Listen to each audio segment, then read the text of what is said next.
venimos con el climaterio. Ahí Analía no está para la edad, pero bueno, siempre sirve para recomendar para algún familiar, o para las madres o abuelas, que muchas veces son jóvenes. O para una misma dentro de unos años, andás a ver. Aunque las cosas cambian, pero la fisiología sigue siendo la misma. Sí, eso sí, eso sí. Y bueno, la idea de hoy es hablar, eh, de seguir con la saga de climaterio y hablar de terapia hormonal. Y bueno, Judy, si te parece, te presento. Adelante. Bueno, Nuevamente. con nosotros, amiga personal, colega, Judith Cetón, es médica endocrinóloga. Ella es staff de la parte de endocrinología de Alitus, se especializa en fertilidad y también trabaja en otros consultorios, obviamente. Así que bueno, hemos hecho Y un con recorrido. nosotros la doctora Janina Sass, médica tocoginecóloga, especialista en fertilidad, que está emprendiendo nuevos rumbos con su consultorio en Belgrano y en zona norte. Eh, no solamente especialista en fertilidad, hace ginecología general, así que justamente por eso estamos hablando de climaterio ahora. Recomendable, ¿qué les voy a decir? Ahí está Patricia, justo, mira, Sí, Patricia, la psicóloga, que nos va a acompañar en este ciclo de charlas también. En el febrero creo 4, que le toca. el 4 de febrero vamos a estar.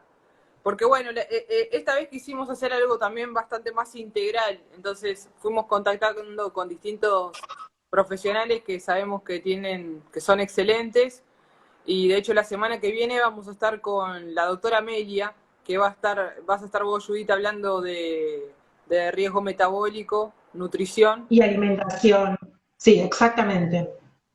en el climaterio. Eh, exacto. Así que ya lo vamos promocionando, armaremos el flyer en muy breve, pero la idea sería el próximo jueves, también 7:30 como siempre, con la doctora Amelia Geiger, que es médica nutricionista especialista en diabetes. Y el jueves siguiente, el 28, volvemos nosotras dos, hablando de la protección del hueso y haciendo también como un mini resumen y viendo hacia dónde quieren ir encarando, si tienen dudas, porque la verdad es que esto del climaterio, más allá de que nos propusimos hacerlo en 2 meses, siempre nos quedamos cortos si pensamos en temas. Hay un montón de cosas que nos quedan afuera. Así que, no sé, una de las chicas dijo si podía hacer una pregunta, son súper bienvenidas, justamente para eso estamos en vivo.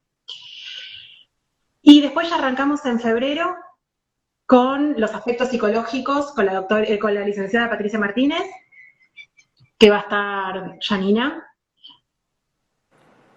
Y después, a la otra semana vamos a estar con la sexóloga, hablando de sexualidad, nada más ni nada menos que con la doctora Beatriz Literat, que también es ginecóloga y se dedica a la parte, o sea, está especializada en sexología. Y después vos, Judith, con el Volvemos al riesgo cardiovascular con Ezequiel Nudelman, cardiólogo, para finalizar el último jueves de febrero, de vuelta a nosotras dos, como para cerrar un poquito todo. exactamente. Yani, viste que tuvimos un par de problemillas técnicos la otra vez. Y justamente lo que nos quedó afuera, porque hay mucha gente que a esta hora no llega y que lo mira después, fue un poco la definición de, en realidad, de qué estamos hablando. O sea, qué es climaterio, qué es menopausia, qué onda. Sí, porque lo empezamos a hablar y se entrecortó 2 veces en ese lugar. Sí, lo que lo volvemos a repetir, y igual la audiencia a veces se renueva. Menopausia es, cuando decimos menopausia estamos hablando de que finalizan las menstruaciones. O sea, no hay ninguna menstruación más. A eso se le llama menopausia. Y eso se determina después de 12 meses sin ninguna menstruación. O sea que la menopausia es un hecho puntual.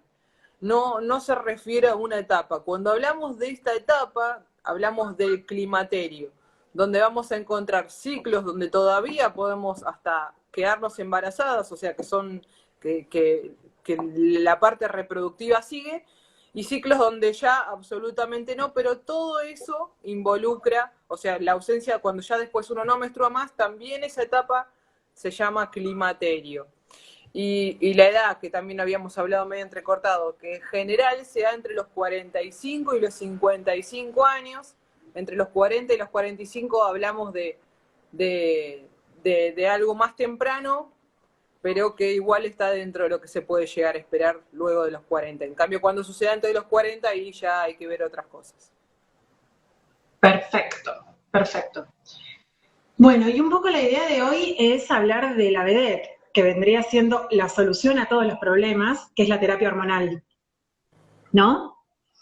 Eh, y yo cada vez que hablo con mis pacientes sobre el tema, les digo que estamos siendo como parte de la historia de la medicina, ¿no? Porque sobre todo la gente más grande pasó por una etapa donde se le tuvo muchísimo miedo a lo que es el tratamiento hormonal. ¿Por qué fue esto? Yo lo que les cuento es que hace muchos años se hizo un estudio enorme que se llamó WHI, donde dijeron, para decirlo así como mal y pronto, yo hablo así como muy coloquial, ¿no? ¿Qué onda si le damos hormonas a todas las mujeres? Y cada vez estamos viviendo más. ¿Por qué no le damos hormonas a las de 50, 55, 60, 65? Total, vemos que los estrógenos están buenos porque mejoran el hueso, en teoría mejoran el riesgo cardiovascular, en teoría mejoran la memoria, todo eso que decae durante la menopausia lo podríamos postergar. Así que entraron a darle terapia hormonal a todas las mujeres. Este estudio, que fue enorme, en un momento lo tuvieron que suspender porque vieron que muchas de las mujeres que estaban recibiendo terapia hormonal tenían efectos adversos, entre ellos el más importante, que aumentaba el riesgo de cáncer de mama. Entonces pasamos del démosle a todo el mundo a la terapia hormonal produce cáncer de mama, no le damos a nadie. A nadie. Era como mala palabra, ¿o no? Era Mal. un... Y como todo en la vida, siempre pasamos del blanco al negro hasta que frenamos, nos ponemos a analizar y logramos encontrar el gris, que yo creo que vendría siendo este momento, ¿no? Estamos... Donde Sí. pusimos un poco de paños fríos, analizamos a quiénes se le dio terapia hormonal, qué factores de riesgo tenían, qué terapia le dimos, cuánto tiempo y cuáles desarrollaron efectos adversos. ¿Y qué? ¿Qué onda? Y bueno, y la idea era que la mujer deje de sufrir. Porque había... Sí, era deje de sufrir, porque había un pool de mujeres que no tenían ninguna contraindicación para usar terapia hormonal y que por este miedo que había surgido, que bueno, que fue porque se dio como contás vos, Judith, masivamente, donde también hay que entender que la historia de los estrógenos también fue cambiando, si bien el estrógeno siempre es el mismo, la historia de las presentaciones farmacéuticas y esta tendencia a lo natural también pasa con los remedios. Entonces, ya los remedios que se usan y las presentaciones tanto de estrógeno como progesterona tratan de ser más naturales y más parecidas a lo que fisiológicamente nuestro cuerpo produce. Esa fue la idea. Entonces, en pos de eso se siguieron haciendo estudios y ahora se usa la terapia hormonal. El tema es que no hay que decir, bueno, vamos para adelante con todo y le damos a todo el mundo, ni tampoco no le damos a nadie por miedo, sino ver las indicaciones, que es un poco lo que queremos ver hoy. Y hablamos fundamentalmente de la ventana de oportunidad. Es un término que entre gineco y endocrino repetimos mucho en esta etapa, que tiene que ver en a quién y cuándo. El a quién, en general, la principal indicación suelen ser las tuforadas, los sofocones, entre moderados y severos, bastante intolerables. Más allá de que después vemos que probablemente la terapia hormonal tenga otros efectos beneficiosos en otros aspectos, ¿no? Que no son solamente las tuforadas. Me estoy cayendo. ¿Y a quién es? Antes de los 10 años de la última menstruación. O sea, si dejaste de menstruar a los 45, tenemos tiempo hasta los 55 para empezar con el tratamiento. Y la otra es, ¿por cuánto tiempo? Como máximo por 5 años. Siempre teniendo en cuenta los posibles efectos adversos que puede producir y por eso las limitaciones o las contraindicaciones de a quién no se lo vamos a dar. Ventana de oportunidad justamente es lo que decía Judith, es este tiempo que tenemos, como dijimos también que el climaterio no es de un segundo al otro, lo que es un hecho es puntual, es la menopausia, sino que el climaterio es una etapa, es una transición. Entonces, en esta ventana es donde uno va a tener lugar para usar distintas terapias si los síntomas así lo requieren, porque hay personas que realmente no les pasa absolutamente nada, o como dijimos y enfatizamos la otra vez, lo principal son los hábitos, ¿sí? Que nunca está de más recordarlo, o sea, lo primero son los hábitos, tanto nutricionales, dejar el cigarrillo, hacer el ejercicio correcto. Primero es lo que hay que buscar, siempre es eso. Exactamente. Y si eso no va, es decir, bueno, ¿cuál es la sintomatología que presenta la persona? Bueno, como decía Judith, los calores, los sofocos, es la sequedad vaginal, es, no sé qué más puede, la parte sexual, la parte, el tema de la osteoporosis. Entonces, según cuál es el hecho, las distintas sintomatologías, mejor dicho, es que uno va a ir a hacer, digamos, frente a esa cuestión. Ahora,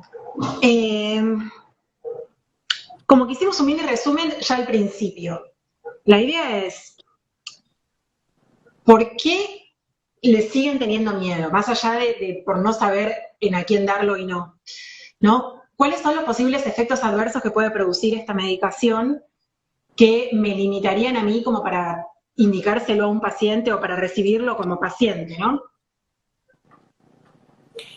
Bueno, cosas a tener en cuenta importantes. Lo primero es el tema de los cánceres que sean hormonodependientes, ¿sí? Entonces, todas las personas que hayan tenido cáncer de mama, cáncer de útero, melanoma, que es un cáncer, digamos, de la piel, no es poco frecuente, pero es muy, muy agresivo. Algunos tipos de cánceres de ovario, estoy pensando si se algo que se llama sarcoma, que es, digamos, un tumor maligno del útero. Son todas, digamos, son todos cánceres que son dependientes de hormonas, entonces si nosotros damos hormonas, es como que favorecemos, es como que prendemos fuego más internamente. Para que se entienda, estamos perjudicando. Entonces, esa sería una de las cuestiones donde la terapia hormonal no se puede usar. Y ahí es un no rotundo. Es un no rotundo. No hay chance. Lo mismo si tuvieran antecedentes de accidentes cardiovascular o de trombosis venosas profunda, tampoco. Esas son situaciones donde no se puede usar terapia hormonal. A ver, estoy pensando si me falta alguna, Judy. Y después tenemos las contraindicaciones que son como más relativas, ¿no? Por ejemplo, triglicéridos muy altos. Exacto. Que en esos casos, primero se evalúa cada paciente en particular y segundo, que va a depender muchas veces de la vía en la que administramos. Todo el problema acá, en realidad, el gran problema son los estrógenos, ¿no? Entonces, los podemos dar por vía oral o por vía transdérmica.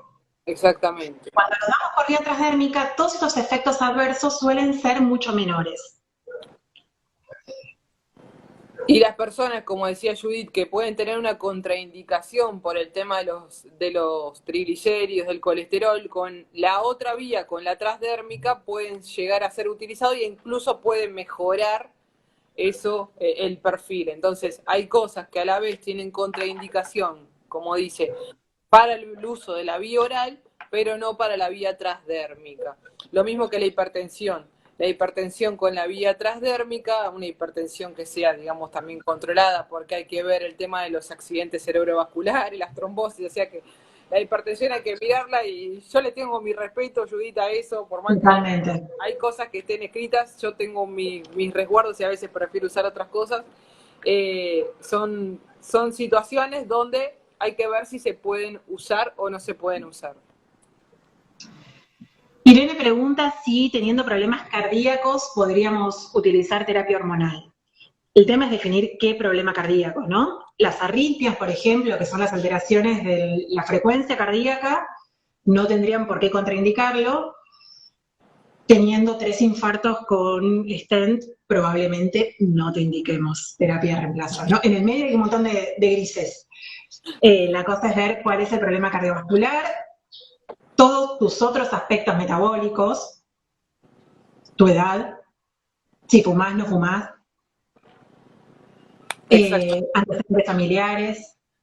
Exactamente, porque justamente ahí el tema, que es lo que hablábamos recién, el tema cardiovascular, este antecedente, o hay veces que uno ve, como dice Judith, todo el antecedente de la persona, y si uno ve que la introducción de un estrógeno es un caldo de cultivo para que perjudicar una situación, uno no lo va a aplicar, y es donde el médico tiene que estar atento y conocer bien a la mujer, por eso es importante el examen físico, tratar de estar en peso, y es eso, no aumentar el riesgo, pero en sí se vio que la terapia hormonal no genera un aumento del riesgo cardíaco, si por ahí esa es la pregunta, sino que al contrario genera un efecto más bien protector. Eso siempre y cuando lo demos en los primeros años desde que dejaron de menstruar y sin otros efectos adversos, sin otros factores de riesgo, perdón. Justamente lo que sí se vio es que cuando lo damos fuera de la ventana de oportunidad, empeora la placa de ateroma, que es donde se acumula el colesterol adentro de la circulación y a la larga termina generando un infarto, una ACV, todas las Nada, complicaciones que pues, tenemos ahí. siempre estamos hablando acá de la ventana esta de oportunidad, no estamos hablando de fuera y tampoco estamos hablando en mujeres mayores de 60 años, así sea que estemos dentro de esos 10 años. Más de 60 años, o sea, los 60 años es nuestro límite, y si no, hay personas que se puede llegar a terminar, pero son muy especiales, hay que verlo en forma muy personalizada. En general todo esto es muy personalizado. Y otro efecto, bueno, que un poco hablamos la otra vez, la trombofilia. ¿Me permite usar terapia hormonal? Bueno, ahí es lo que tenemos que ver, que es lo que hablamos, qué tipo de trombofilia, ¿sí? Si estamos hablando de esta trombofilia que muchas veces se diagnostican, que tenemos pacientes de fertilidad medio agarrada de los pelos, pero que no es tan trombofilia, es raro decirlo así porque parecemos locos, pero hay gente que por ahí está diagnosticada como trombofilia, pero que no es eh, tan tácita la cuestión. En esas personas se podría, pero si no, si uno tiene una trombofilia, se entiende que tiene un riesgo aumentado de tromboembolismo. Entonces eso lo tiene, como decíamos la otra vez, para subirse a un avión incluso. Entonces en esas personas no estaría, digamos, recomendado la terapia hormonal. Perfecto. Si viene una paciente a tu consultorio, Yani, una persona, no una paciente, y te cuenta nada, que tiene 51 años, que dejó de menstruar hace 2, que tiene sofocos que no la dejan dormir a la noche, que durante el día no le permiten hacer sus actividades habituales, porque aparte le da vergüenza de golpe ponerse toda colorada y sudada, que anda con 3 remeras en la cartera por si se llega a transpirar toda, que se va a volver a cambiar. ¿Qué le preguntás? ¿Qué le podés ofrecer? Bueno, primero obviamente que a esa mujer hay que examinarla, ver toda su historia clínica, las enfermedades concomitantes que puede tener. Es importante que también antes de empezar si uno piensa en una terapia hormonal para esta mujer que realmente le mejoraría los síntomas que describe Judith, hay que también tener un laboratorio de base, glucemia, chequear tiroides como hablamos la otra vez, colesterol, triglicéridos, tener una evaluación también cardiológica es lo que estaría bien. Y primero focalizar en lo que son los hábitos, ¿sí? Lo que hablamos siempre, el tema del ejercicio correcto según la edad, la alimentación, el estrés, las situaciones de estrés que pueda vivir esa mujer, cómo está compuesto su núcleo familiar, su entorno, si tiene apoyo de algún tipo, amigos, familiares, psicólogo. Y después se le podría recomendar una terapia hormonal. Siempre y cuando no esté dentro de las contraindicaciones que hablamos, estaría dentro de esta ventana de oportunidad para poder utilizarlo. Y vamos a ver que dentro de la terapia hormonal, y un poco ya hablamos, hay distintas presentaciones. Hay presentaciones que son orales, hay presentaciones que son en parches, y también hay presentación local de estrógenos, y la medicación que se va a dar son tanto estrógenos como progesterona. No son solo los estrógenos, siempre tiene que tener también la progesterona, porque hay que cuidar el útero. A ver, nosotros cuando damos estrógeno, no lo podemos dar así nomás, sino que justamente al útero, el estrógeno en forma, para que se entienda, al margen de la fisiopatología, el estrógeno sin tener el acompañamiento de la progesterona puede ser perjudicial. Entonces, en toda mujer que tenga útero, hay que siempre acompañar al estrógeno con la progesterona. Hay distintas formas de hacer esto, hay formas que son continuas, formas que son secuenciales, hay personas que simplemente las vamos a tener con algunos tipos de anticonceptivos que tienen las dos medicaciones, hay personas que vamos a usar otro tipo de estrógenos, o quizás la señora solamente concurra, que no es el caso de la que me dijo Judith, por sequedad vaginal. Entonces vamos a poder solamente usar estrógenos locales. Los estrógenos locales son los únicos que no necesitan tener la progesterona, además de la persona que no tiene el útero, porque este estrógeno que se absorbe simplemente actúa ahí en la zona y no necesitaríamos tener una aposición, como le decimos, con progesterona. Vos me decís, Judith, si yo me estoy olvidando de algo. No, está perfecto. Dale, seguí, que no te quiero interrumpir.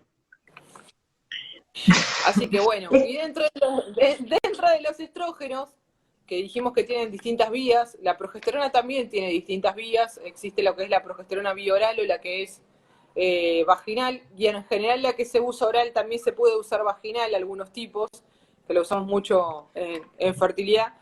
Entonces, lo que vamos a hacer es, según la paciente, según las características, vamos a elegir la vía. Eso primero que nada, como hablamos hoy con Judith, por ahí personas que tengan trastornos del colesterol, vamos a usar una vía transdérmica, vamos a usar lo que son los parches. Los parches tienen un tipo de estrógeno distinto que el que tiene la forma oral, y se van a usar, digamos que, bueno, los parches estaban medio complicado a veces conseguirlos hoy en día, pero bueno, eso es otro tema. Pero bueno, el gel, tenemos el gel, el El 17 gel, beta hydroxy. el gel que se llama vía transdérmica, es otra de las opciones. Y el gel es son dos, nosotros le decimos push por día, para que se coloque. No te escuché, Judy. No, perdón, lo tapé, perdón, paréntesis. Tengo una iglesia que toca las campanadas y sonaron las 8, así que por eso lo muteé un segundo. Los push. Los push. Que también, bueno, esto, lo importante de acá es lo artesanal que es todo esto y cómo depende de la paciente, ¿no? Depende la vía de administración, depende el estrógeno que vayamos a usar, depende también el progestágeno o la progesterona que vayamos a usar, cada cuánto. Hay muchas mujeres que quieren seguir menstruando todos los meses, por ejemplo. Entonces vamos a armar como un esquema parecido a lo que venía haciendo en la premenopausia. Entonces, estirar el uso de la progesterona, de suspenderle la progesterona por más de 28 días. Esto lo vamos ajustando en base a cada uno, a los requerimientos, a las necesidades de cada una y a las patologías que tenga de base cada uno también. Exacto, además la progesterona a veces vía oral da algunos síntomas que también no saben las pacientes de fertilidad. Entonces, vía vaginal, si bien tiene el engorro de ponérselo en la vagina y que después uno siente como que un poco va a caer porque todo no se va a absorber, lo que se absorbe es lo que se tiene que absorber, tiene muchísima mejor tolerancia para a veces los síntomas que puede generar el, la progesterona. Que esos síntomas son más que nada para que sepan, ¿no? Como estar atentos y no pensar que es otra cosa, como mareos, somnolencia, un poco de intolerancia digestiva, y son bastante frecuentes. Sí, que con el uso en general se tienden a atenuar, pero al principio pueden ser bastante molestos, por eso la progesterona siempre decimos que si la va a tomar, la haga antes de dormir, porque después, al contrario, va a lograr el sueño más, más rápido. Totalmente. Siempre antes de dormir se toma la progesterona o también se coloca cuando es en óvulos. Muy bien. Y bueno, Me dijiste que, perdón, antes de empezar con la terapia hormonal, vos le pedirías un laboratorio. ¿Algo más le pedirías? chequearía lo que es el tema cardiovascular, muchas veces se puede aprovechar la situación para hacer un electro, hacer un ecocardio, y después hay que ver el tema del hueso y según el tiempo de cuánto tiempo hace que no menstrua la señora, entonces quizás uno aproveche esa oportunidad para hacer la primer densitometría, pero eso va a depender el tiempo también desde que dejó de menstruar y los antecedentes que traiga la señora. Y control mamario, ¿no? Mamografía al Control. día. Eso obvio, el examen físico en todo sentido. Es el PAP, ecomamaria, mamografía, todo el examen físico. Eco transvaginal para ver cómo está el endometrio.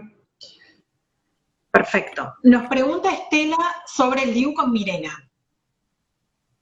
Bueno, el Diu con el Mirena es la marca comercial. El Diu Exacto, tiene perdón. una... Tal cual. Sí, sí, sí, no. Sabes que yo no puedo ver, Judith, lo que escriben abajo. No importa, yo te voy avisando, nos saludan y eso. Quedó congelado todo, pero por lo menos te veo a vos. Pero lo de abajo, No, a vos se te ve perfecto aparte, el otro así que tengo no toques nada. tengo todo congelado, así que no toco nada. El DIU tiene una medicación, un progestágeno que se llama levonorgestrel, que es un DIU donde se libera las hormonas en forma lenta y por suerte tiene una duración de muchos años. Entonces cuando uno usa el DIU con levonorgestrel, hay veces que hay personas que están solamente con eso, la realidad, y que están bien, y de esa forma tampoco no tengo la necesidad de usar otra progesterona porque ya la tengo de liberación, me protege el útero, el endometrio, me alivia el tema de los sangrados cuando están las alteraciones del ciclo propias de este momento de la vida. Una cosa que hago un paréntesis que nos olvidamos de decir antes, el tema también, cuando hay sangrados irregulares y que todavía no se sabe la causa, tampoco se puede usar terapia hormonal, que esa no, nos la salteamos.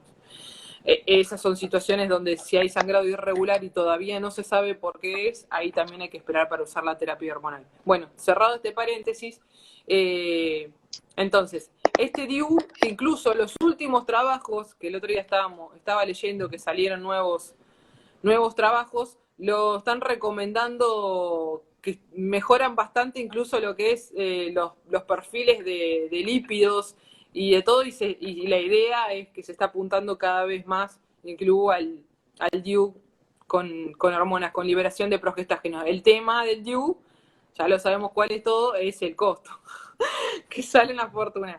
Quería aprovechar para hablar de lo que es, lo que llamamos mal vulgarmente la menopausia temprana, ¿sí? O la menopausia precoz, que es cuando deja de funcionar el ovario antes de los 40 años, ¿sí? No nos gusta mucho hablar del término menopausia porque no es lo mismo, no es la misma fisiopatología, pero sí lo que quería destacar en estos casos es que obviamente descartados los efectos, las contraindicaciones, ¿no? Como dijimos, cáncer de mama, cualquier tumor hormonodependiente y lo que sea, es fundamental la terapia hormonal, como mínimo hasta los 50 años, que sería la edad promedio en que deja de menstruar cualquier mujer. Y acá sí hacemos mucho énfasis, más allá de la presencia de sofocos o no, está buenísimo recibir sustitución hormonal, porque acá lo que pasó fue que dejó de trabajar antes de lo que debía. No es lo mismo que la menopausia, que es algo fisiológico, ¿no? Sí, es exactamente lo mismo. Muchas veces eso sucede porque hay personas que tienen, incluso no en forma espontánea, sino que se genera en forma quirúrgica al tener que sacar los dos ovarios, y de esa forma cortamos nosotros lo que el ovario produciría en forma espontánea. Sobre todo en estas pacientes quirúrgicas, sí, que un poco lo dijimos la otra vez, como el cese de la actividad del ovario no es gradual, como suele suceder en la menopausia normalmente, en el climaterio, cuando la menopausia es quirúrgica, los síntomas son mucho más abruptos.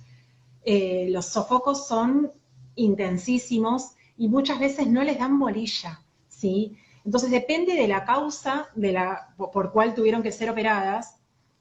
Obviamente que si fue por un tumor hormonodependiente, la terapia hormonal no va a ser una alternativa, pero sí es súper importante la consulta con un ginecólogo, con un endocrinólogo, para valorar esto. E incluso, sobre todo hablando de menopausia quirúrgica o de insuficiencia ovárica, que es cuando sucede antes de los 40 años, el seguimiento es mucho más importante, aún sin poder recibir terapia hormonal, ¿sí?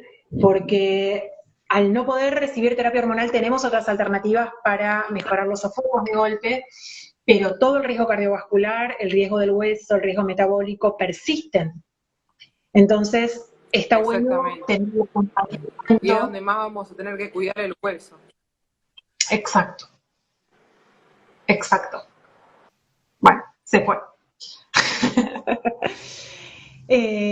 A lo que quería apuntar, que es otra cosa que no nos dio tiempo como para poder incluir dentro del esquema, es qué alternativas tenemos de tratamiento cuando la terapia hormonal no es una opción, ¿sí?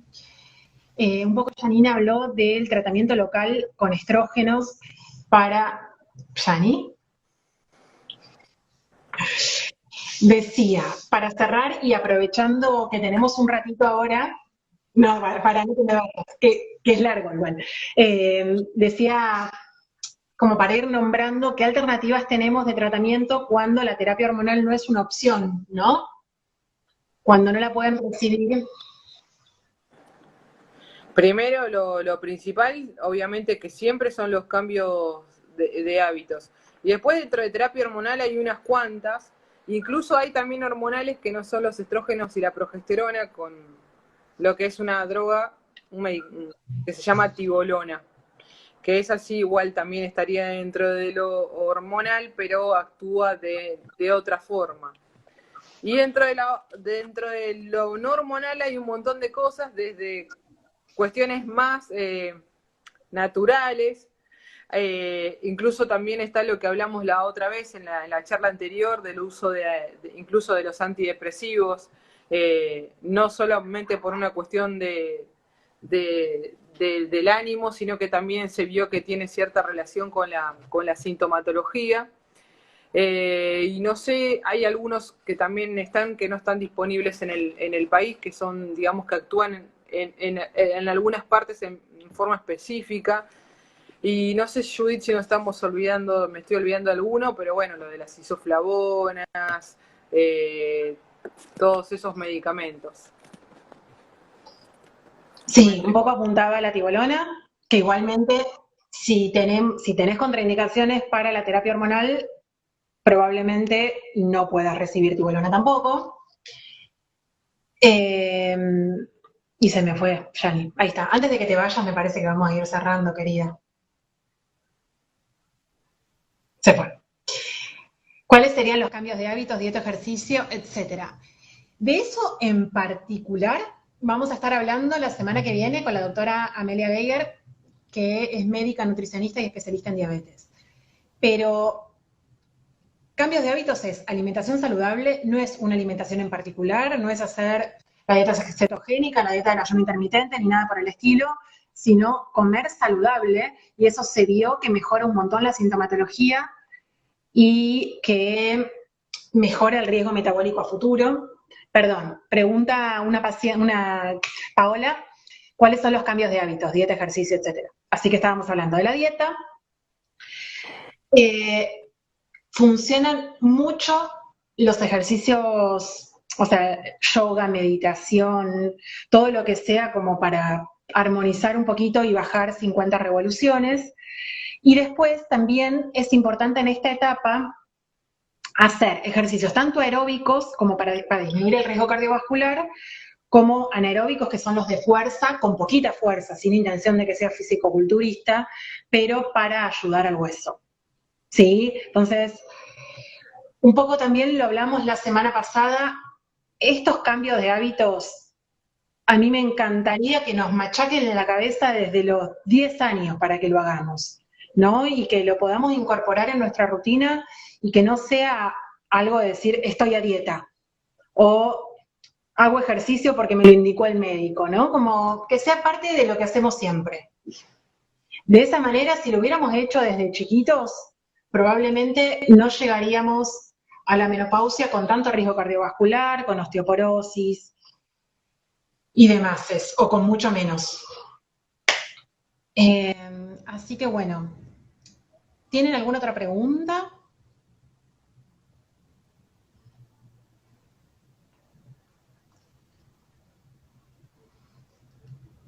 Sí, bueno, ahora espero que se meta Yani. Y desde antes, Judith, yo me corté, pero y desde antes, porque uno lo ve con la crianza de los nenes chiquitos, donde es fundamental, porque el alimento se lo estás dando vos, y uno como padre es el que le va a encargar, le va a mostrar las distintas posibilidades, así que es desde el momento cero en que uno inculca. No sé si hablaste de las isoflavonas también, ahí quedé colgada, pero bueno, eso es otra de las maneras, otra que no serían estrógenos, digamos, puros, aunque son un derivado, pero bueno. Naturales, que igual la eficacia para el tema de los sofocos es bastante limitada. Sí, es como dar unas gotitas cuando uno tiene bastante sed, así que bueno, pero bueno, es un derivado vegetal, pero bueno, que existe y lo van a escuchar. Exactamente. Bueno, diría que cerremos antes de que se vuelva a cortar. Bueno, te voy a dar un descanso la semana que viene. Gracias. Les recuerdo, vamos a estar transmitiendo desde mi cuenta, junto con la doctora Amelia Geiger, sobre justamente esto que estábamos hablando, Pau, riesgo metabólico en la menopausia, cambio de hábitos o mantener los hábitos saludables, idealmente. ¿Sí? Así que bueno, Yani, un gusto. Los esperamos entonces el jueves que viene, 7:30. Perfecto, los esperamos, las charlas van a quedar subidas, parten, bueno, después por ahí los unificamos como hicimos la semana pasada que le pedimos ahí a Daniela, parte en la tuya, parte en el mío y después hacemos el video unificador. Exacto. Así que para verlo completito, aguántennos hasta mañana pasado, pónganle, le vamos a sacar las partes donde dice, ahí se conectó o no se conectó, se conectó o no se conectó. Tal cual. Bueno, pero bueno, es la vida real. Exacto, ya post cuarentena te digo que armaría un ciclo donde lo vamos a hacer en vivo, ahí Fivertel y Movistar no nos van a importar nada, tomando mate, compartiendo el mismo mate, los 25 que seamos, 30, y charlando de vuelta de lo mismo. Sí, porque además tenemos muchas ideas en mente, así que vamos a seguir para adelante con esto. Excelente. Bueno, un gusto, Judith. Nos vemos la semana que viene. Saludos a todos. Adiós. Adiós.